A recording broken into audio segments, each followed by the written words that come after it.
Hello friends, welcome to our channel Chatpata kitchen with vlog. কেমন আছেন সবাই? আজ আমি চলে এসেছি দারুণ দুটো মজাদার স্ন্যাক্সের রেসিপি নিয়ে। আশা করছি ভালো লাগবে। চলুন তাহলে রেসিপি শুরু করি। রেসিপিটা তৈরি করার জন্য আমি নিয়ে নিচ্ছি একটা বাটিতে 5 চামচ মানে 1 বাটি পরিমাণ বেসন।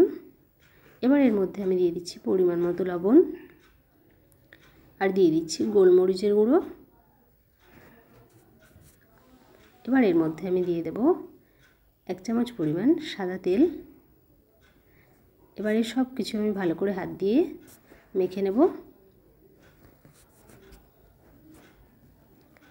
দেখুন এইভাবেই ভালো করে সব কিছু একসাথে মিশিয়ে নিতে হবে।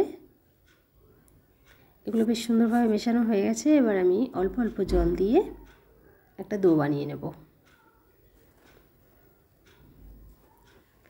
দেখুন ডোটা রেডি হয়ে গেছে। এবার এখান থেকে আমি ছোট ছোট করে লেচি তৈরি করে নেব।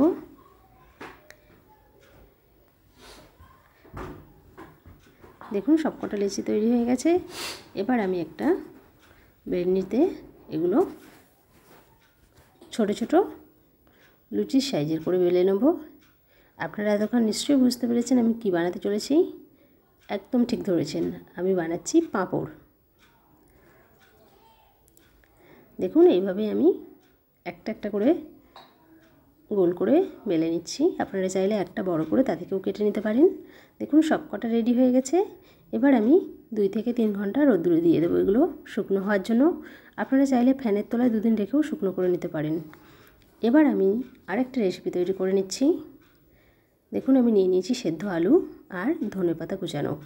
এবার এই আলুটা আমি গ্রেটার দিয়ে গ্রেট করে নিচ্ছি। দেখুন গ্রেট করা হয়ে গেছে। এবার আমি একটা ছোট সাইজের চিজ নিয়ে নিয়েছি। এবার চিজটাও আমি এর মধ্যে গ্রেট করে দেব।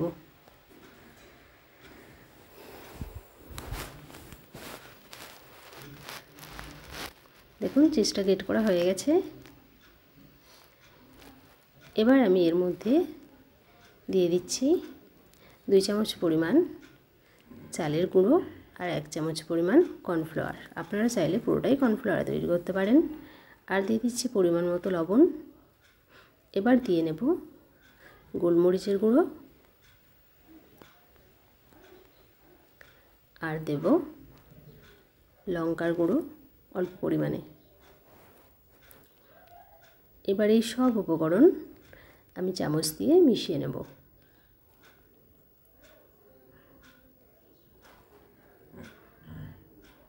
দেখুন এইভাবে আমি সব কিছু একসাথে মিশিয়ে নিয়েছি।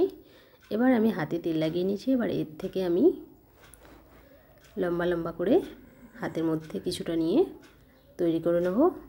নিশ্চয়ই বুঝতে পেরেছেন আমি বানাতে চলেছি পটাটো ফিঙ্গার, দারুণ মজাদার। দেখুন সবকটা রেডি হয়ে গেছে।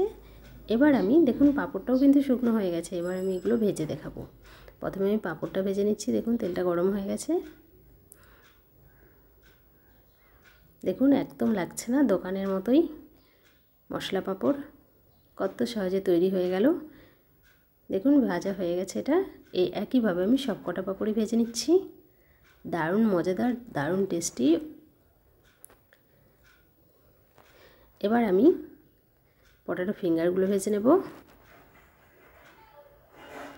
দেখুন কত সহজে তৈরি হয়ে গেল দুটো মজাদার স্ন্যাক্স, তাও আবার বাড়িতে থাকা কিছু অল্প উপকরণ দিয়েই। আপনারা শীতের এই বিকেলে বা সন্ধ্যায় এগুলো বানিয়ে চায়ের সাথে বা সসের সাথে পরিবেশন করবেন, দারুণ লাগবে। দেখুন সব কিছু আমার রেডি হয়ে গেছে। আমি সসের সাথে নিয়ে বসে পড়েছি দারুণ মজাদার পাঁপড় আর পটাটো ফিঙ্গার। দারুণ লাগছে না? একদম লোভনীয়। বন্ধুরা রেসিপি ভালো লাগলে অবশ্যই চ্যানেলটি সাবস্ক্রাইব করবেন। আর আমার ছোট্ট চ্যানেল, আপনাদের সহযোগিতার খুবই প্রয়োজন, তাই পাশে থেকে উৎসাহ দেবেন এরকম নতুন নতুন রেসিপি তৈরি করার জন্য। ভালো থাকবেন, সুস্থ থাকবেন। ভিডিও দেখার জন্য ধন্যবাদ।